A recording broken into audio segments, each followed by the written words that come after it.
All right, so for this one, I'm seeing an equation, and even I also see a liters and a molarity, and so I might be thinking initially, oh, I'm going to go up and I'm going to look and see if there's an equation I could use. So here's our little list.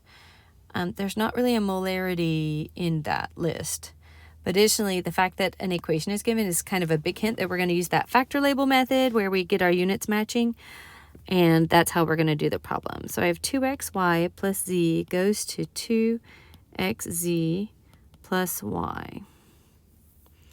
And then remember with molarity, I always write molarity as 2 units.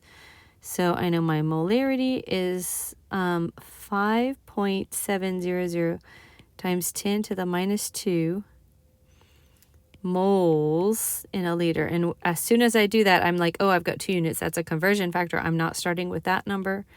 The other one I know is my volume is this 1.6 times 10 to the minus 2 liters. And all of that is the gas. And so this says that this is the gas that it's talking about. It wants to know how many grams of solid this is produced. So here's a single unit right there. So that's where I'm going to start. 1.6 times 10 to the minus 2 liters.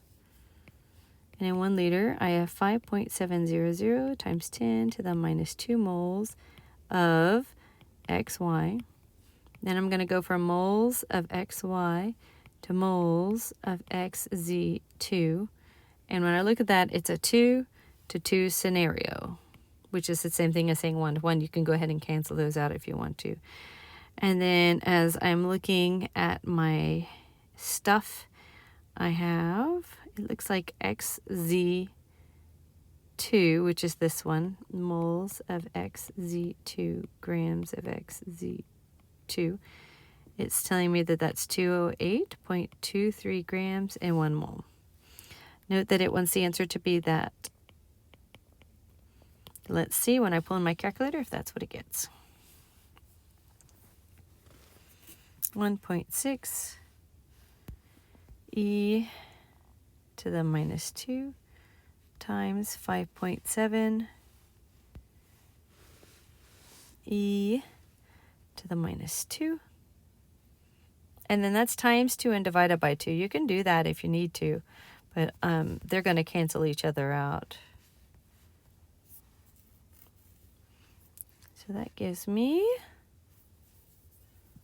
You might think, oh no, she didn't get it. But remember that if we were going to write this with scientific notation having 1, 2 sig figs, so that has 4, but this one has 2, so that rules it all. That would give me 0.19, and then if I was writing that with scientific notation, it'd be that. Which is the same. Only it's not a liter, is it? It's a gram.